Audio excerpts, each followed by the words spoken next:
guys and ghouls, and welcome to Fright Mike. I'm Liz. And I'm Sam.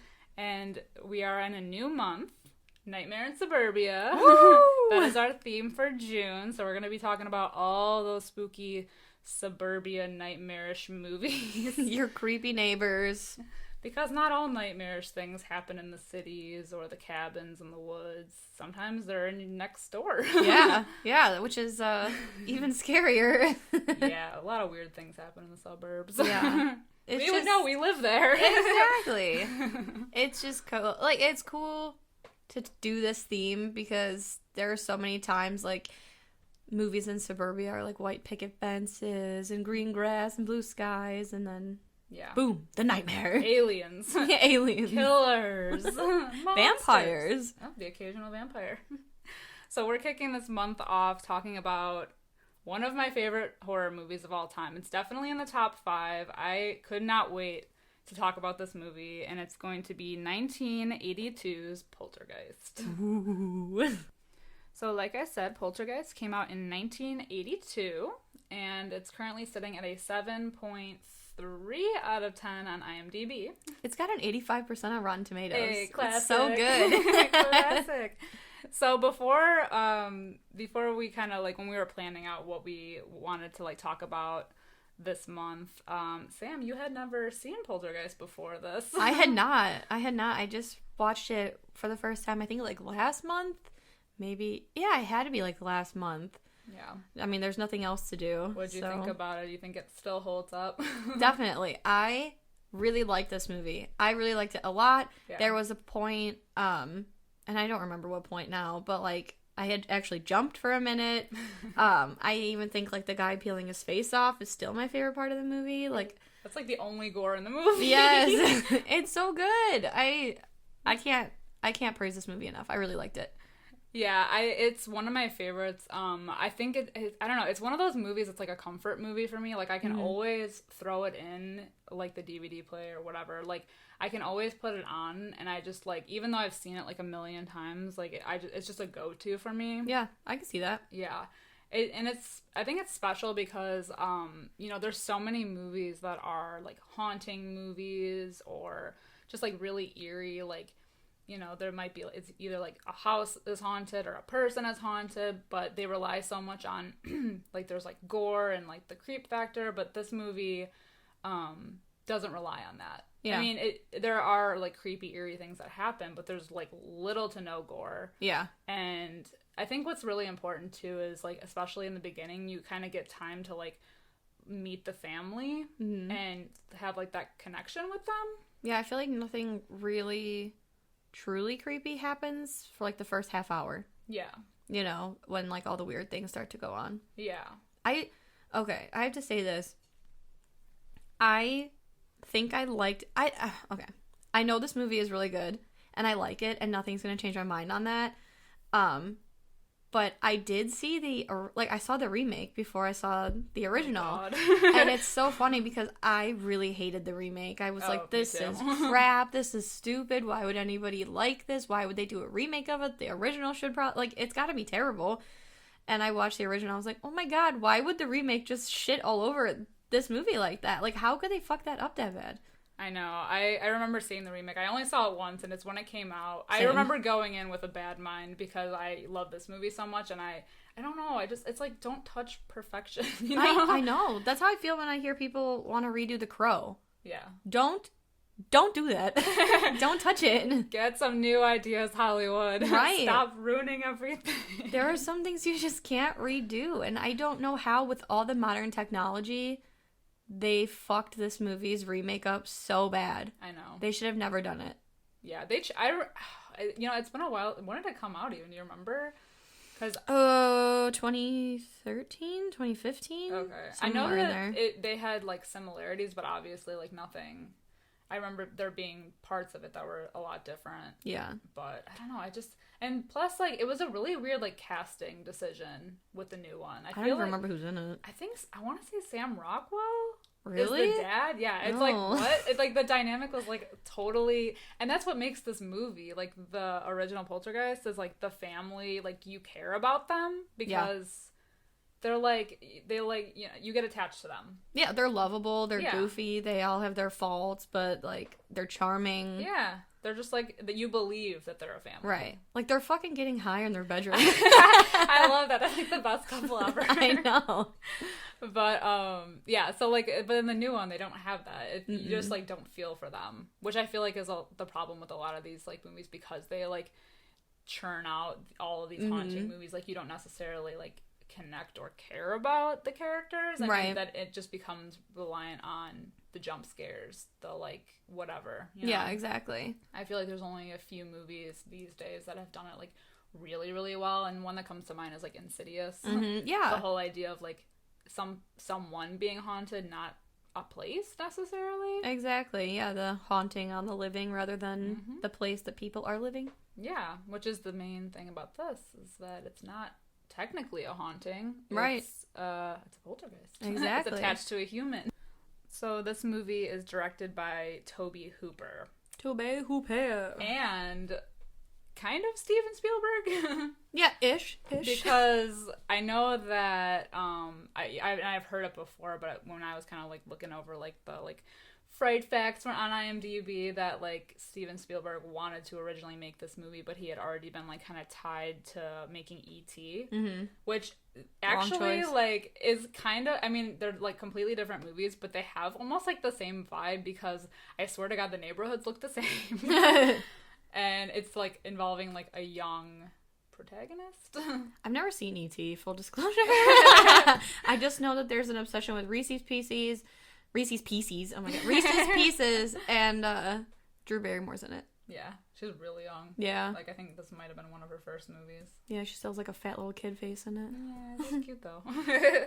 But yeah, so he like was originally supposed to try to make the movie, but he like got tied down with E.T., but he still was almost kind of like a creative... A ghost producer? Director? Yeah.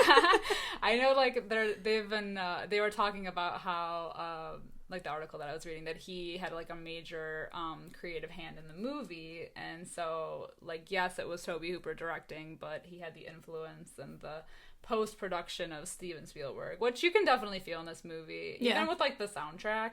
Yeah. It's, like, very, like, Steven Spielberg-y. I was surprised the first time I watched it to see Tobe Hooper's name on there, because he's, you know, famous for the Texas Chainsaw Massacre 1 and 2, the OGs. Yeah. He did the Funhouse. Like, I mean, I don't want to say, like, Poltergeist isn't, like, real horror, but, like, it's like, not gory. Horror. Right. Like, it's not gory and, you know, like, kind of like Texas Chainsaw Massacre was and all that. So I was surprised, but... Yeah. It's really good. I like to call this movie, like, family-friendly horror. It's true, yeah, because, like you said, the goriest part of the movie is when the guy freaks out and peels his face off. Yeah, which we'll get to that, because I feel like that's such a random part of the movie, but we'll get to that. Oh, yeah, we'll get to it. We got thoughts.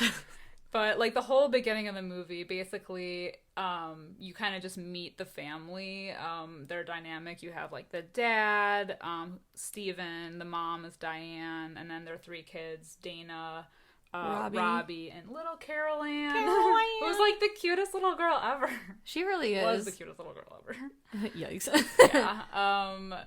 But they're like this just all-American family living in like a new built, like new construction neighborhood, and Steven is like a realtor. Yeah. That works for like the development company. Yeah. So they probably got like a sweet deal on their place. Oh, for sure. Because doesn't he tell he tells somebody at one point when he's trying to sell the house, like in phase 4 or whatever, that he's in phase 1 and his family was like the first people in the neighborhood or something. Yeah. So it's like a new development, and his job is to kind of like be the realtor to sell these places. Did you notice how the movie like literally starts with the star? Is it like the Star Spangled Banner? And then you're kind of like inside the TV, moving out, which is like foreshadowing that someone's going in the TV. It is, and like the first scene of the movie is like, yeah, like you said, like the Star Spangled Banner. It's almost like it looks like it's like the end of like a political program. Yeah, which like. They have these, like, subtle, like, political things in the movie, like him reading the book on the bed in the beginning about, like, the Ronald Reagan. Oh, yeah. And, I didn't notice that. Then another point in the movie when they actually do come out of the TV, like, the ghost hand,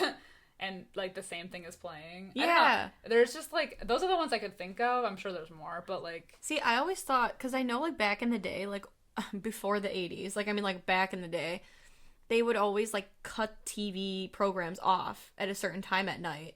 Yeah. And I thought like, oh, that's so cute that like they would play the Star Spangled Banner. What a cute commercial. Right. So I'm like, that's not it, but like the infomercials for the coin collecting. Yeah. Yeah, exactly. So yeah, like they're sprinkled throughout, but yeah, so we meet the family, but the first scene is like Carol Ann coming down the stairs and talking to the TV static. Yeah. And you're like, what the fuck? Yeah, she's just like, what's your name? Yeah. What do you look like? I mean, it's like... wakes the whole family. It's very like ASL. But I have to say that I feel like that staircase is like one of the coolest staircases I've ever seen in a house. It's so random. It's like in the middle and like not up against the wall or anything. It's just like hanging there. It's so cool. It's pretty dope. It's eerie. It looks like a Chutes and Ladders staircase. Yeah, it's spooky. Yeah. But yeah, so Carol Ann is talking to the TV, and it cuts to like the next morning with a family. We see more of their dynamic of them, like they're like chaos, but they're like fun chaos. Right. And they're getting ready, and Steve's buddies are over watching football, and their TV is on like the same like frequency or whatever as the neighbors, so they're like having this weird TV war. Off. Yes, where they're changing it back and forth between Mr. Rogers and the football game. Yeah. And Diane, we see like she's farting around in one of the kids' rooms, and they had a bird named Tweety, and she she goes to she like it's dead. She sees and she goes to flush it, and Carol Ann comes in. She's like, traumatized. Yes. But like their whole dynamic is so chill. Like they just seem like I said before, an all-American family. Like the parents are smoking joints in their bedroom. Hell yeah. And they're just like goofing off, and like, you know, like the son Robbie is saying that he has nightmares about the tree outside of his bedroom. Mm-hmm. It is a creepy looking tree. It is. It looks like a person like I don't know. I have to like do it physically, but they're like hands outstretched. Yes. It looks like they're calling to the sky. I don't know. It's creepy. And not only that, he has a stuffed clown, which is the creepiest thing I've ever seen. Right. Like, first of all, clown dolls. Why? Period. Also, why would you have it propped up on a chair, like, at the bottom of your bed? Like, staring right at you. Like, why? Oh my god. That's, like, the creepiest thing you could ever have. My brother was afraid of my life-size Barbie, and she's a Barbie. She had plastic boobs. There's nothing to be scared of. This clown doll. Why? Again, why? Period. Yeah. Of all the toys to have there. I like that there's, like, Star Wars toys sprinkled throughout. So yeah. Like, they're paying, like, homage? Homage? Homage. Sounds like a fancy cheese. So yeah, like you said, Robbie is, like... They, like, show him, like, climbing the tree at one point and watching a storm roll in, and then later at night, like, he's looking at the tree out the window, and spooky tree gets him all spooked. Yeah. So... It's funny that they all end up in the parents' bed.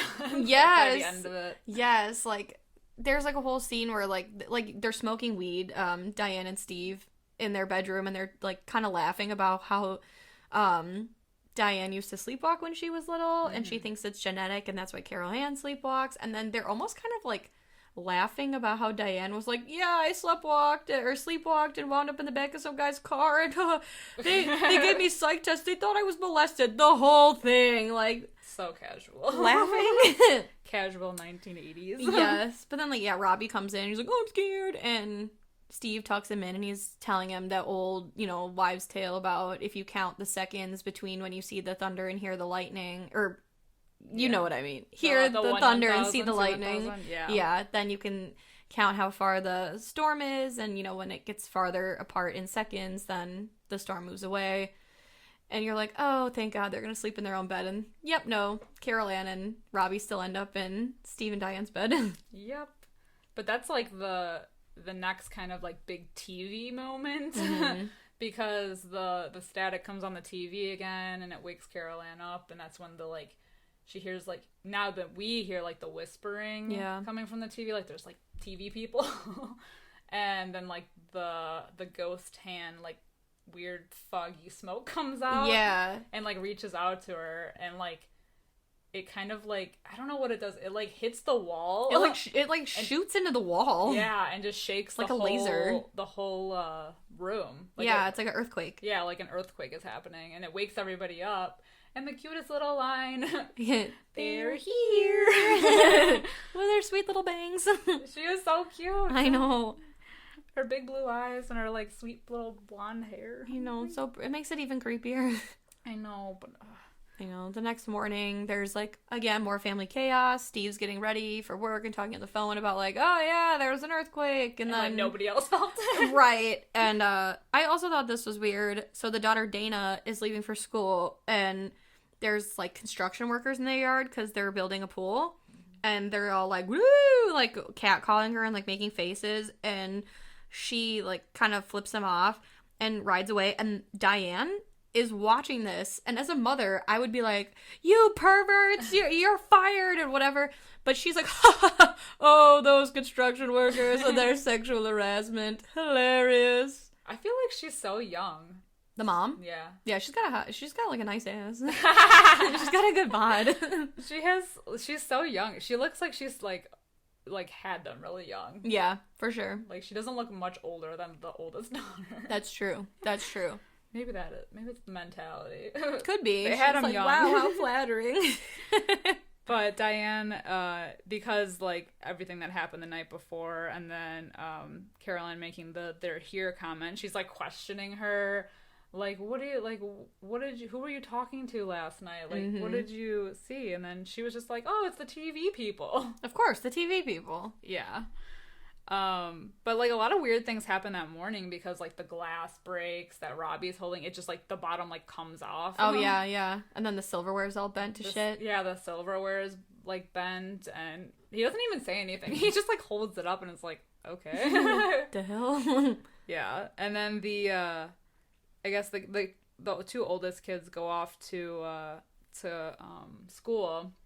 And we see Diane kind of, like, walking around the house, and she notices, like, a hole in the bedroom wall where the, like, ghost hand was reaching. Yeah. And the dog is, like, going ape, barking at it and, like, almost, like healing? I don't know. Yeah, he's on the defense, with it. Yeah. But then she goes back to the kitchen, which is like one of the coolest shots because we see like all the chairs are pulled out when earlier in this, like the scene, we saw her push them all in. Yeah, she's talking about how her family's all barbarians for they not are pushing their chairs in. Manners. I know. Who raised you? So she pushes all the chairs back in, and then like there's like a quick shot of her just like leaning down to get something out of like a cabinet, and she stands back up, and all the chairs are like stacked in like a pyramid shape on top of the TV. And Carol, the table. Yeah, Carol Ann's there, and like obviously she can't do it. Yeah, so she was like Diane, says like, is it the TV people? And Carol Ann's like, yes. She's like, did you see them? No. Can you? And the mom's like, no. It's like so weird. But they're so chill about it. She just like grabs her and like walks away. Yeah. Well, she does, but then like Steve comes home later that night and she's like, Steve, you gotta come see this shit. And she's got like a whole thing set up in the kitchen, like with tape and 2 circles, and like it's wild. And this is when she gets all the like, she finds the spot in the floor where the like furniture is moving. Yeah. Like the suck energy. The suck energy. She describes it. She says it's like a tickly feeling, and then the air goes away, but you can still breathe, and it like pulls you. And she's got these like 2 circles on the floor, and she like puts a chair in the circle, and then it pulls the chair to the other end of the dining room where she's got it circled off. And then she puts a helmet on Carol Ann and sits Carol Ann down on the floor, and then the thing pulls Carol Ann. And I just thought it was so funny because she's like, that burns. And she's like, yeah, the floor hasn't been waxed. She's giving her kid road rash on her ass. The look on Steven's face is great because he's just like, what? But like they're still so calm about everything that's happening because like the things that are happening are obviously not like normal and otherworldly, but they haven't become like malevolent. Not yet, yeah. Not yet. It just seems kind of like wacky. Yeah, they're just like, oh, well, maybe they're friendly ghosts. Right. Like Casper. And then they go and they ask the neighbors, like, have you had any, like, strange occurrences? Are your dishes floating? And then he's like, what do you mean? Yeah, dishes floating, furniture moving. You know, the usual. Meanwhile, they're losing, like, a pint of blood every minute because these mosquitoes are, like, surrounding them and only them. Yeah. Which I don't get the mosquito thing because they have this whole conversation with the neighbor and the neighbor guy who's, like, a huge douche and, like, his chubby son. They're like... Never been bit by a mosquito. In fact, nobody in my family's been bit by a mosquito. Have you been bit by a mosquito? Who cares? Yeah, I think it was just like random banter or something. Yeah, so stupid. But there's another storm that night. It's actually a tornado. That only touches down on their property. Yes, another bad storm. And this is like crazy because we see like from Robbie and Carol Ann's room that he's doing the thing that his dad taught him, the like counting until to figure out where the storm is. And obviously by his counting, we can see that it's getting closer and closer. And all of a sudden, there's like a crack of lightning and the tree, the like sinister tree outside, busts through his window. And like steals him. And like snatches him up out of bed. Yes. Uproots him, if you will. But hey. I like that. This scene was definitely... There are, like, 2 scenes in this movie that were ruined for me by Scary Movie. Because this is in Scary Movie, too. Oh, yeah. Like, I guess, like, 3 scenes. Because they do this where the Shorty gets sucked out of the room and then is smoked by the fucking tree. Yeah. And then the clown doll. Mm-hmm. And then, again, like, later on with the mom getting, like, dragged across the ceiling. Yeah. But, yeah, there were so many parts of this movie where I was like... Oh, that's where they got that from. Because you saw those before. Exactly. Yeah, so the tree, like, snatches him up, and they hear, obviously, the rest of the family hears the commotion, so they're, like, running outside, and this tree is literally, like, eating the kid. Yeah, like, munching on him. It's trying to eat him. They're trying to get him out of the grass. Right. Meanwhile, while the tree is eating Robbie, then, like, the closet flings open in Carol Ann and Robbie's room and is, like, sucking up all their furniture, and then Carol Ann goes flying in there. Yeah. Which, like, I don't know. Like, I know it's supposed to be, like, scary, but it looked like a lot of fun. She just, like, magic carpets right into the closet. They, like, fly. She was, like, hanging on for dear life on the bed. So. Yeah. But they... Sucks her in there. Yeah. But they get Robbie from the tree, and then the tree gets sucked up in this magical tornado that, like, only touches down on their property and only sucks up the tree. They weren't terrible graphics. No, honestly, better, no. But it's the 80s, so for, like, whatever. And, like, early 80s. Yeah. So, I thought everything looked legit in this movie for the time. I think it still holds up. Yeah.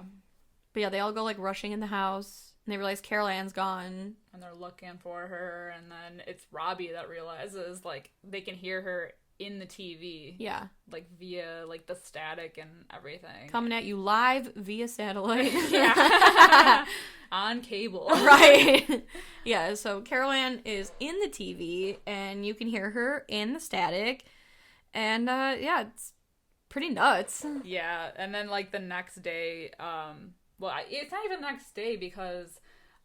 we see, like, the next scene is Steven meeting with, like, the paranormal experts. Mm-hmm, much like a team. Yeah, and he looks weathered by this point, so you can tell it's been more than a day. But he's still, like, his fashion is still, like, on point. He's got that, like, that cardigan. Chunky sweater, yes. I was like, okay, come through. That stylish fashionista. Cardigan. Yeah, he's kind of, like, shook by this whole thing, and he's just talking about the, like, occurrences that have been going on in the house, but, like, he plays it off so well because they make him look like he hasn't slept in, like, a year. Right, he looks very weathered. Yeah, like, he's, like, worried, he's just, like, but his fashion is still on point. Oh, yes, we love it. We love a queen. We love a cardigan. But, yeah, so he's just talking about the whole thing, and they're, like, kind of like, well, would you let us do a full investigation about, like, the occurrences that are happening? And he's just like, I don't care what you do because we just care about getting our daughter back. Right. You know what's interesting? So, like, the team is made up of a woman, Dr. Lesh, and then we've got Marty, who's, like, a nerdy white guy, and then we've got Ryan. The guy that plays Ryan, I don't remember his real name. He is Beyonce's stepdad. That's weird. Right?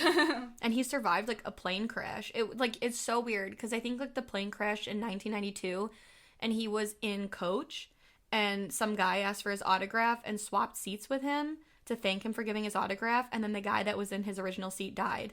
That's weird. And he's, yeah. I wonder if that, like, is mentioned when people talk about the curse that this movie Probably. has, because of, like, what happened to, like, the cast members and everything. Probably.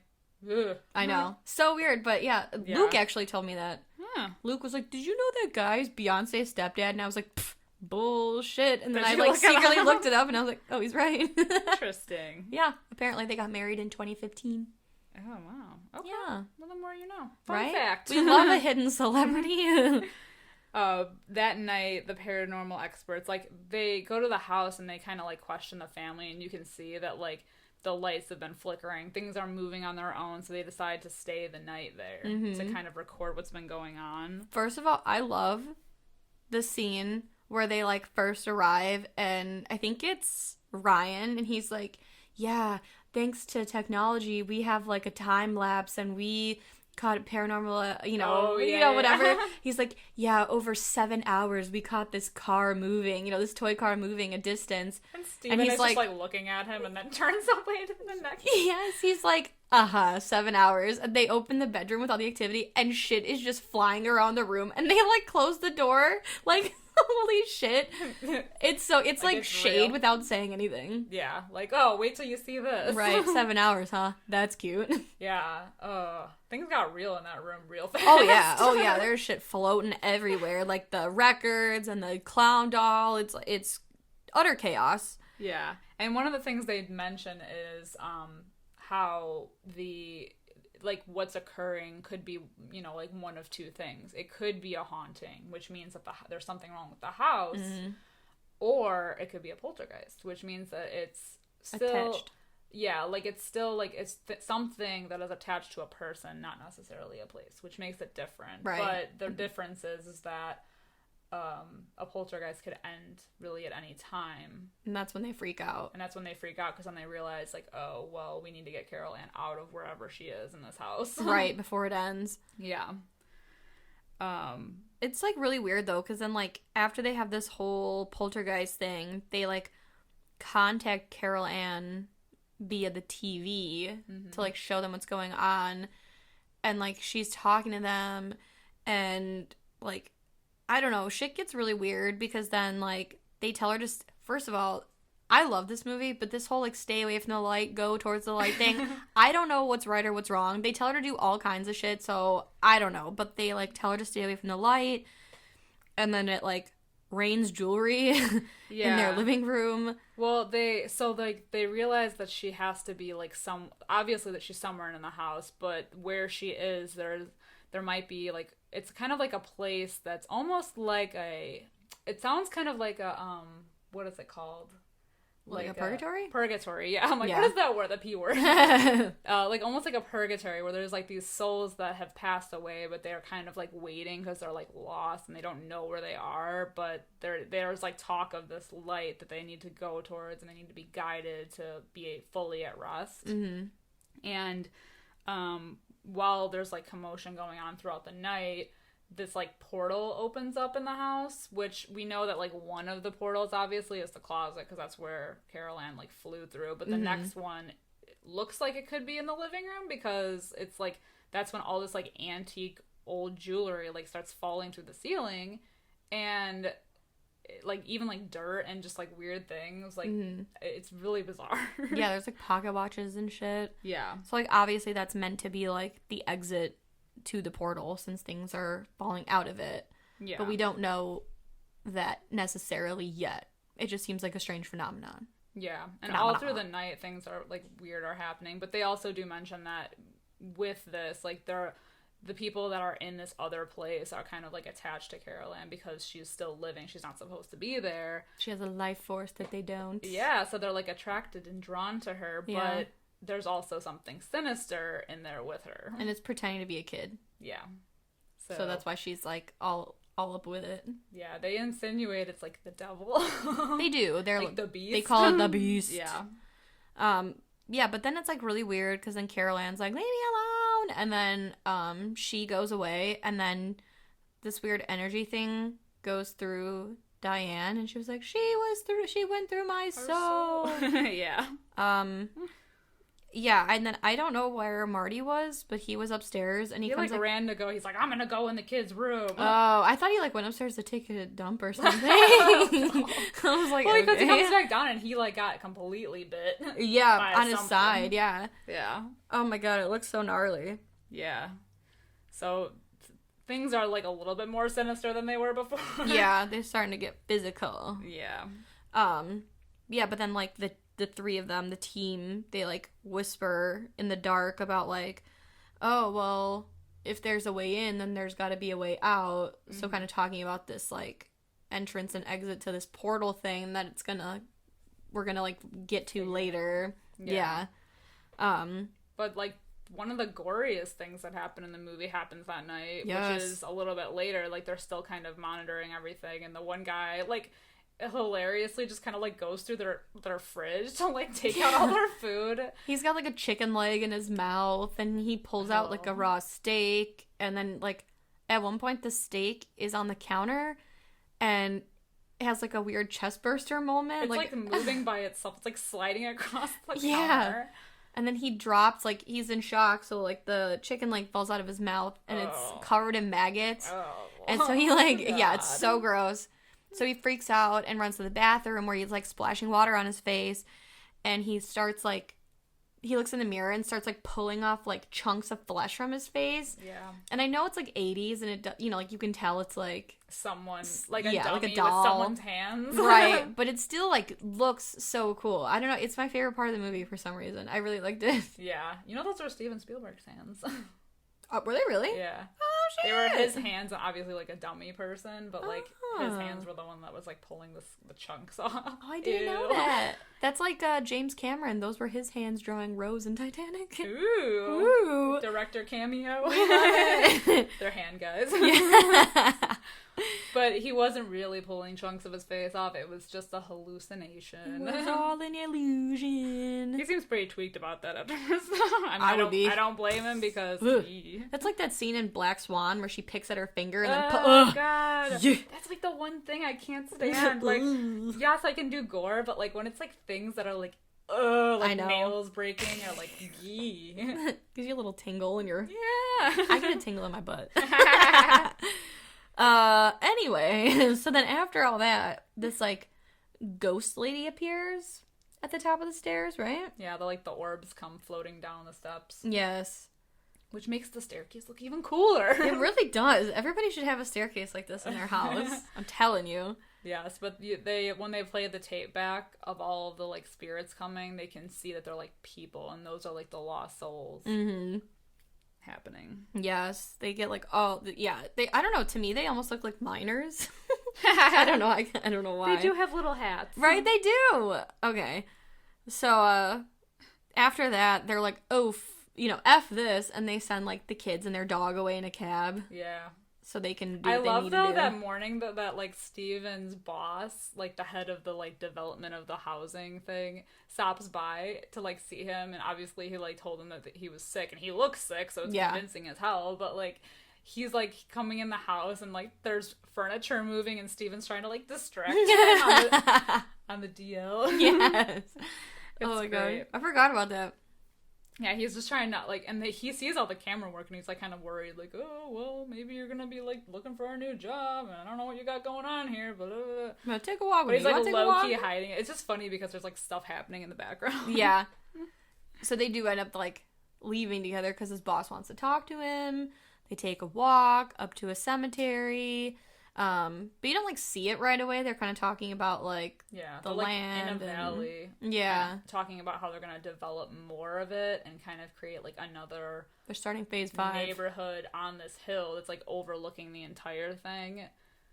And when they pan over, they see that there's actually a cemetery there, and it's like a big old cemetery. Yeah, and like it looks old too. And Steven mentions that like, well, what are you gonna do with the bodies? Like you can't dig up the bodies, like what would the families think? Mm-hmm. And the guy's like, his boss is so casual, he's just like, oh, we already did it. Right. We've done it before. And he's like, what do you mean? And you're like, well, you moved the headstones. Right. Well, you don't find out that he didn't move the bodies until later. Right. That's when he comes back. So he's like, they're like, oh yeah, we moved the graves already. And he mentioned something like, it sounded like 300 acres or 30 acres or something of, like, cemetery that he's already moved, and you're, like, looking at all the, like, neighborhoods and stuff, and the cemetery that's left is already so big, like, that's a big-ass cemetery.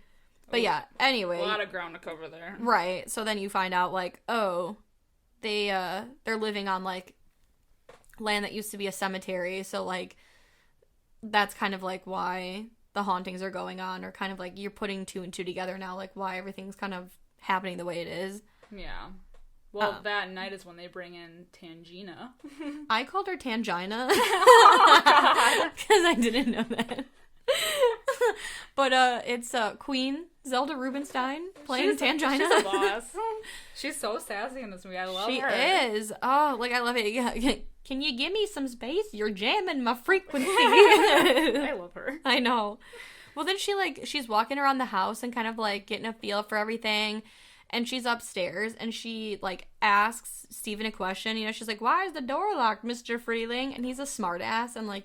He doesn't, like, believe in what she's doing. Right. So he, like, we can see, that, like, his eyes are closed, and, like, he's thinking about the answer. And she's like, I am addressing the living. And, he was, like, kind of whispering to Diane how he's being a smartass and answering in his head. And, like, oh, she's a psychic. And she's, like... She totally calls him on his bullshit. She's like, yeah, I can hear it. I just don't like tricky questions or, like, tricky answers or whatever. Like, right. So Tangina's just, like, assessing the whole situation, and she tells the family that they kind of have to, like, suspend their belief because, like, she explains that this closet is, in fact, a portal to, like, this otherworldly place where there are all these souls that are lost, and Carol Ann is, like, they're looking to Carol Ann to, like, guide them basically wherever they're gonna go. Right, guide them straight to her. Yeah, and there is in fact a beast in there with her that's trying to, like, stop her from doing this and stop her from leaving because it wants to, like, basically, like, suck her life force out. Yeah, so they said that they have to go in to get her, but they have to, like, kind of keep her away from this other force. Yes. So then this is where this, like, whole light thing starts driving me nuts, because then they, like, are communicating with Carol Ann, and they kind of have, like, the, Steve yell at her, like, you better answer me or I'm gonna spank you. And she's like, ah! And then they're like, tell her to go into the light, and they're like, what? No. And then they, this whole, like, go into the light thing, and then that's when they, like, decide they're gonna test out their theory before they go in after her. The, like, in the closet, out the ceiling. Yes, which is cool. They use, like, numbered balls. The tennis balls? Tennis baseballs. Some kind of sport balls. I don't know sports. Yeah, whatever. So, yeah, they are correct. There's, like, the closet is the entrance, and they're gonna come out the ceiling in the living room, and so they throw, like, a rope in there, and, yeah, this is probably, like, one of my favorite scenes, because Zelda, like, calls for Diane's hand, and then they tell her to stay away from the light again, and I'm confused. And then, like, one of my favorite lines is when she's like, I'm going in after her, and she's like, she won't come to you, she doesn't know you, I'll go. And she's like, you've never done this before. And then Diane's like, you haven't either. You're right, you go. I would feel the same. Right. I fucking love, what's her name? Tangina? Tangina. I love her. She's great. So Diane does go in. It's, like, so simple. Like, they made this other world thing, but they did it with, like, obviously, like easily could have been done with, like, a strobe light in a closet, but they just make it so, like, realistic. Yeah, it's pretty cool. With, like, the simplest effects. Like, yeah. It's nothing, like, CGI'd. Like, we don't see the other world. We see, like, the opening of it, but, like, it's like you don't need to. Right, exactly. I'm not interested. It's kind of like The Further and Insidious. Right. It's cool for a minute, but then... That's where the movie died. I know, exactly. You like, showed too much. You've seen too much. No. Yeah. Which is perfect. So she goes in and she...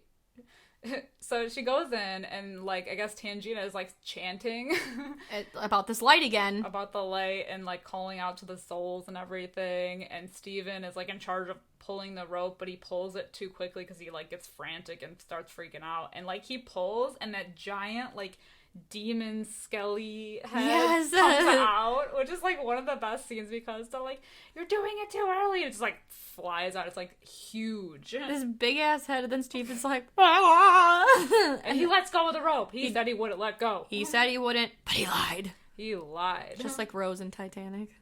Don't that bitch. Go. Don't let go. Never let go, even if he's dead. Well, he does let go, but it's okay though because they end up Diane and Carol Ann fall through the ceiling covered in goop. Yeah, like a chunky goop, chunky jelly goo. Yeah, it's so gross. It looks like not even Jello. No, what is it? Ectoplasm? Yeah, like pink ectoplasm. Yeah, it's so gross. They're definitely like newborns because he's like cleaning their faces and he's like, "Come on, breathe for me, damn it." So. All is well. They've got Carol Ann back, and you've got Tangina even going, this house is clean. I love her when she does it, though. She is, like, so sassy, because that's when they bring in, like, the camera on her, and she's, like, taking her glasses off, she's fixing her hair, like, it just, this house is clean. But it's not. You liar. You bitch. So they think. But right. The next morning, it's bright, it's sunny, there's a good outlook on everything. The family they're moving out. Smartly decides to move out. Oh, God. I would, too. Fuck that. They're packing up the house. Steven is like, I gotta go to work and, fart around. Yeah. Oh, he's got to quit, right? Yeah, he's, like, gonna go clean out his office, and he's like, I'll be back later. So he leaves Diane alone with the kids in the house for the last night. Well, I like that. So Dana, she's like, I'm gonna go have dinner with Brian. And she was like, okay, make sure he drops you off after dinner or whatever. Because later, when they're driving away, they were gonna drive away without her. She just happens to pull up at the same time. Maybe they would have got her later at the friend's house. But I don't know, she's not really in the movie that much anyway. True. Because, like, in the beginning is when she, when they send them off, she's not really there. Right.